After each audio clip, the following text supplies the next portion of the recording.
Welcome back to the second half of Our City. I'm pleased to be joined by Janice Lillian of the YWCA, and we're spending this half an hour talking about an extremely important issue in our society, domestic violence. And Janice, during the break we were talking about domestic violence, and do you think people really know what it is? What actually is domestic violence? Domestic violence is really about power and control. It's not necessarily about physical abuse, although that is one of the forms, and in fact it's the most serious form of domestic violence. But domestic violence can take many forms.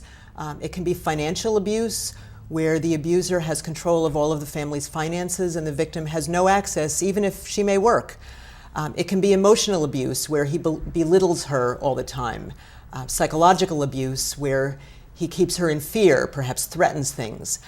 It can be sexual abuse. I don't think I need to go into that, forcing someone to do something that's against their will.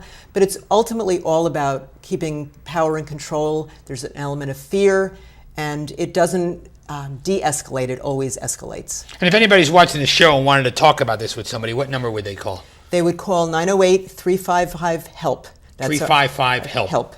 Okay, and you know, we tape two shows on a given Monday, and you were here for the taping of the first show, and we had students from Benedictine Academy, which aired last week.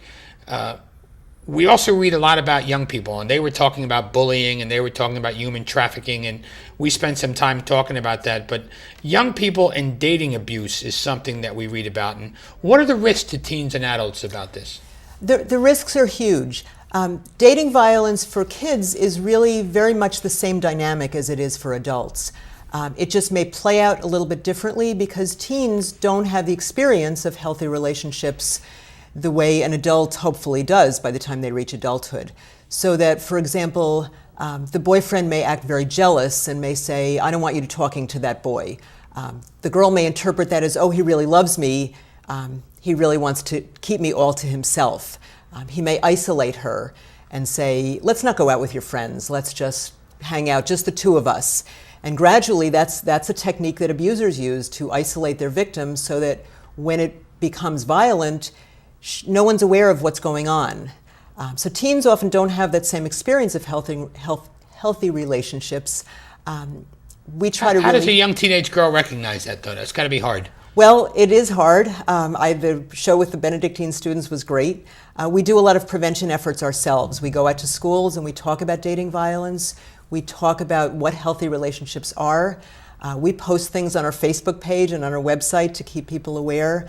And one of our programs, in fact, that we operate is a program called PALS, which stands for Peace, a Learned Solution.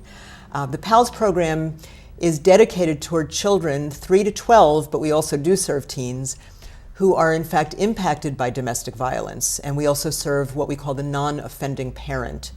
So that program is a creative arts therapy program, and it's really helping break the cycle of violence. It's teaching children what are appropriate behaviors, how do we respect women, because in fact domestic violence is rooted in ancient history, really. It's rooted in the common laws of, the original United States and the United Kingdom, where, a wife was just chattel. A man could beat his wife, and that was okay. She was property. And many of that attitude has persisted. So the PALS program is really a prevention program. We're trying to help kids and to help them try to identify healthy behaviors and healthy relationships, especially when they become teens and enter into their own relationships. Janice, do you get calls from teens or young teenage women that may say, listen, I think I'm in a problem, or would you counsel them to go to their parents, or would they call somebody like your office or your staff? They certainly do call PALS. We do need to make sure that they have the parents' permission to speak with us. But we work with teens all the time, and again, when we go out to do presentations, people will come up and talk to us afterwards about the situations that they're in. Now, do teens give some of the presentations? At this point, we don't have teens. We have some of our young adults who are largely in their 20s giving presentations. No, because the reason I ask is there was a big article in the New York Times on Sunday about sexting, and you saw that, and they actually had the teenage kids, one guy and one gal, who actually were giving the lecture, and I thought that was fairly courageous of the two of them to do that. It absolutely is. It's something we'd like to develop. We always have a lot of ideas of things we'd like to develop, and the challenge is to just get started on that. Yeah, it was extremely interesting on how they were attacking the issue. And how do we find out? You mentioned Facebook page. How do we find out more about the YWCA and other programs besides your Facebook page, a web page? Well, we do have a website, and it's our initials, www.ywcaeuc.org.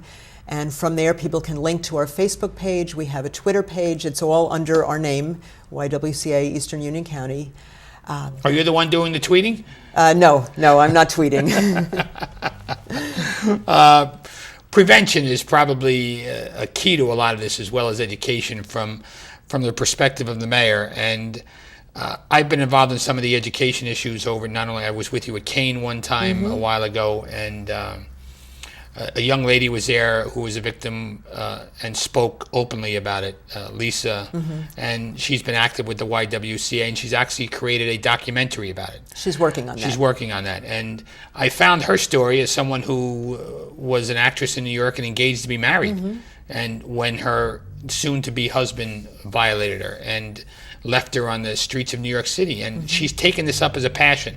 She's got to be one of a few that would really take this up as a passion, however. Actually, I believe there are a lot of people. Do they do that, or would they rather leave it behind them?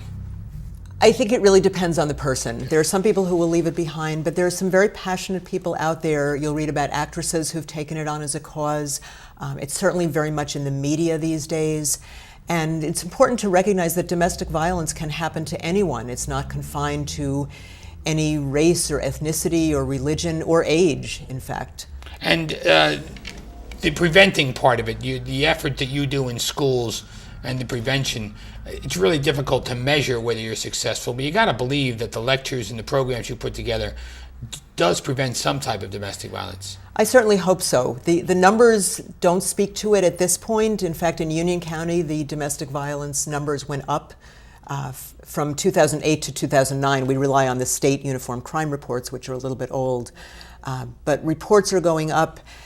I think what we would hope for is that people actually report domestic violence, because it's one of the most underreported crimes in the country. Well, that's what I was just going to jump in there and say, don't you think that's a good thing that I mean, I hate to say that it's a good thing that crime is going up in that area, but don't you think that means more women are reporting the issue as opposed to, I don't know, I would tend to think it's always been happening, but less women are afraid, so they didn't report it. But now, because of efforts like yours, they're reporting this.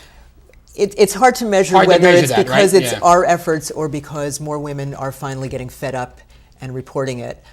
But a lot of times women will not report because they feel ashamed, they feel that they need to present an image of an intact family. And we're trying to really raise awareness so that people are comfortable and people will get the help that they need. Yeah, I saw that when that number goes up, I said, well, then maybe the educational programs are working, because women are saying, hey, I can get help, and therefore I'm gonna call for help. We certainly know that our calls are going up in terms of the number of calls we get for help. And Janice, what is the phone number again that if people are victims and they need to call? 908-355-HELP. Janice, I want to thank you for all of your efforts in this issue and others at the YWCA, and thrilled to have you here in the city of Elizabeth and all the work that you're putting in making sure that women are protected from domestic violence. Thank you very, very much for your support. For Janice Lillian, the Executive Director at the YWCA in the city of Elizabeth, I'm Chris Bolwage, and we'll see you next week on another edition of Our City.